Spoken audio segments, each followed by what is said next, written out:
Ladies and gentlemen, gather around, because today we're diving into the world of classic French sports cars, specifically the Panhard CD.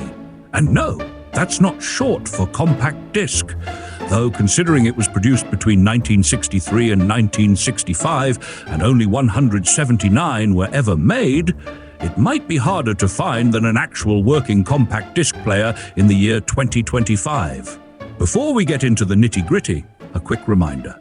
If you love quirky rare cars and my questionable sense of humor, subscribe to the channel. One click could save a classic car from fading into obscurity. Now back to the Panhard CD. This wasn't just a car, it was a statement. Designed by Charles Deutsch, this lightweight sports car was basically a race car in street clothes. It had the heart of a Panhard PL17, but with a fiberglass body so aerodynamic it could probably cut through butter at highway speeds. And speaking of speed, this beauty came in two versions.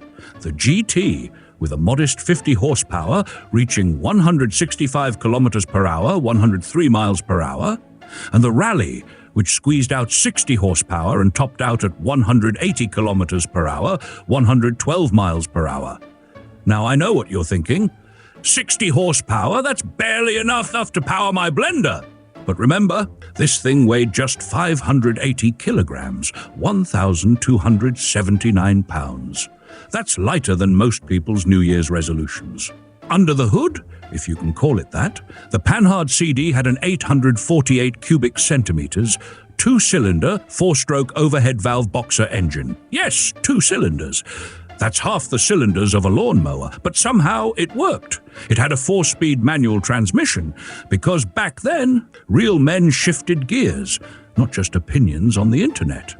And let's talk about that design. A drag coefficient of just 0.22. That's slipperier than a politician avoiding a straight answer. Back in 1963, if you wanted one of these, it would have set you back around 4,188 United States dollars, or 20,673 new French francs. Adjusted for inflation, that's about 40,000 United States dollars in today's money, which is still a bargain compared to some of the other classic cars from the same era, especially considering that this thing had Le Mans DNA. That's right, the Panhard CD was directly derived from the CD Dyna, a Le Mans competitor known for its efficiency and aerodynamics.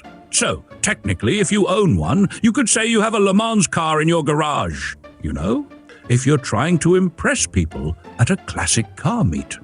Speaking of impressing people, the Panhard CD had a 2,250 millimeters, 2 meters, 250 millimeters wheelbase and measured 4,060 millimeters, 4 meters, 60 millimeters in length, 1,600 millimeters, 1 meter, 600 millimeters in width, and 1,185 millimeters, 1 meter, 185 millimeters in height.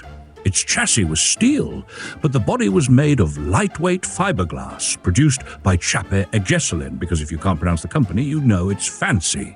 And just to put things into perspective, at Le Mans 1962, the CD Dyna, its racing predecessor, hit speeds of 204 kilometers per hour, 127 miles per hour, with a similar 2-cylinder engine. Unfortunately, the Panhard CD was also the beginning of the end for Panhard's passenger car division. Citroën took over in 1965, and that was that. Panhard went on to build military vehicles, because apparently their customers preferred tanks over tiny sports cars. But this rarity is precisely what makes the Panhard CD such a collector's dream today. It's a relic of an era when car manufacturers took risks, tried new things, and somehow made 2-cylinder engines seem cool. So if you ever spot one of these on the road, or more likely in a museum, take a moment to appreciate its weird, wonderful existence. And if you have a lot of money burning a hole in your pocket, well, you might just be able to track one down. Just remember, if you buy one, you'll have to explain to everyone why your sports car sounds like an angry sewing machine. And hey, don't forget, there's a link in the video description. Click it to support the channel. Because let's face it, we need more weird and wonderful cars in our lives.